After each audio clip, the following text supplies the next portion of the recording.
Well, here in Spain, this week it's Chris McCann in the hot seat, and we're going to test his predictive powers. So, how are your powers today? Yeah, I've got my crystal ball in front of me, Howard. Well, So you're well hopefully, prepared, well prepared. Well done, yeah, you. Well done, you. We're now in November, and just a few weeks away from the UK's 2025 budget.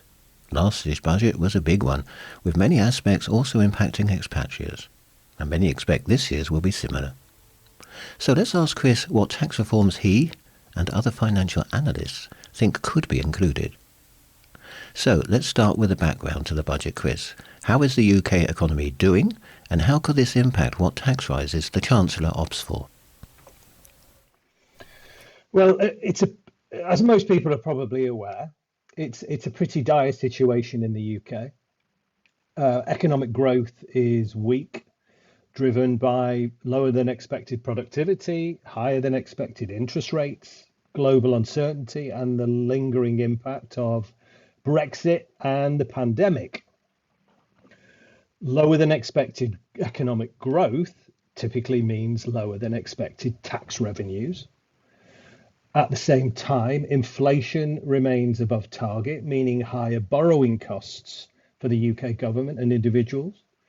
And in this poorer than expected environment, the UK government now has a stark choice: cut spending, increase borrowing, or raise taxes. In her pre-budget speech, timed to run live into various breakfast broadcasts, the Chancellor, Rachel Reeves, mentioned that she would do what is necessary, and I quote, to protect our public services from a return to austerity and ensure that the economy that we hand down to future generations is secure with debt under control. Now, this to me suggests that she won't be cutting spending or increasing borrowing, and instead, it sounded like she laid the groundwork for a second round of tax increases that would pile further pain on the UK public.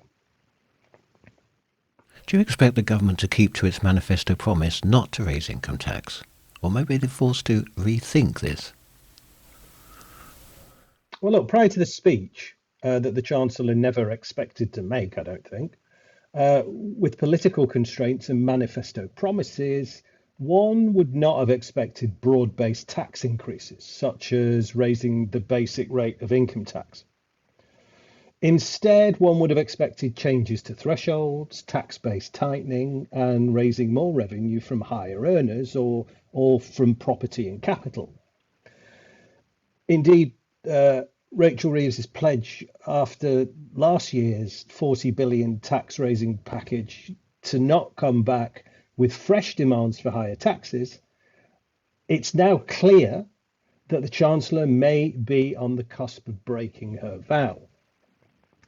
The first goal of her speech was to hint heavily, I think, without explicitly saying it, that income tax increases are on the table later this month, in a move that would be a blatant violation of one of the central planks of Labour's manifesto for office in July 2024. All will have to contribute to this effort to repair public finances, she warned. Everyone can see this year has thrown many challenges our way, she added.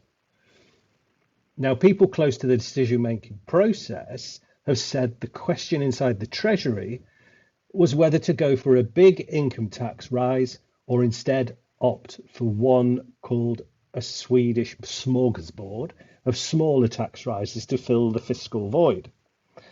If she goes for the former, she'll be the first Chancellor to raise the basic rate of income tax since the 1970s.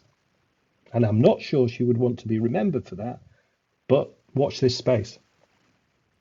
What are the chances that pensions and inheritance tax are targeted again? Well, the Labour Party, the Labour government are keen to avoid raising income taxes on working people. So they could focus on taxing wealth more heavily. While the 2024 budget already targeted inheritance tax, further reforms could be implemented, particularly to gifts. The Chancellor could opt to reduce or remove the current gift reliefs. She could also change the potentially exempt transfer rules by revising the taper relief rate bands that apply and extending the 7 years you need to live after making a tax-free gift, possibly to 10 years or more. Alternatively, she could consider a lifetime cap on the value of gifts that you make before you die. As regards pensions, significant media speculation has focused on whether the Chancellor is considering targeting the 25% tax-free pension commencement lump sum. She could reduce the £268,275 limit, or instead lower the 25% tax-free entitlement itself. I mean, there were similar rumours before last year's budget, but this remained untouched. Now, if it's possible that this may no longer be something that is sacrosanct to many people who've saved all their lives via their UK pension schemes. What about the possibility of introducing a wealth tax of sorts, whether it's similar to Spain's wealth tax or limited to property somehow? Yeah, speculation over a wealth tax and what form it could take has been building for months, especially after prominent figures within the Labour Party, such as Lord Kinnock, have expressed support for implementing a tax on the wealthy. In July, a cross-party group of MPs called for a debate on wealth tax, suggesting an annual 2% tax on assets over 10 million would raise around 24 billion a year. The Chancellor is perhaps more likely to opt, if at all, for a tax on higher value property than on total wealth. For example, she could replace stamp duty with an annual tax on high value property, potentially homes over 500,000. Council bans have not changed since 1991 and could be updated so that high value properties / regions pay more tax while lower value ones pay less. Another option is to amend the capital gains tax exemption for private primary residences. So homes over a certain amount become subject to tax. Now, while a wealth tax would be a bold move, other countries impose full or partial versions already. As we are aware, Spain levies a tax on worldwide wealth.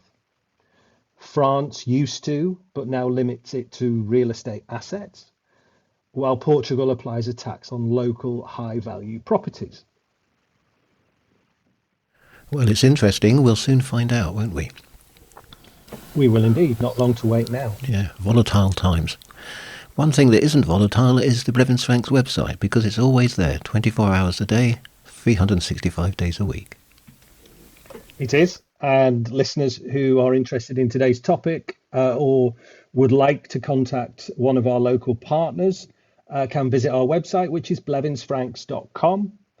They will be able to access all the contact numbers for our local partners, and if they so wish, they will be able to fill in a contact form, and somebody from Blevins Franks will be in touch to suggest the most appropriate next step. Many thanks, Chris. Thank you for being topical. It's a pleasure, Howard. Speak to you soon.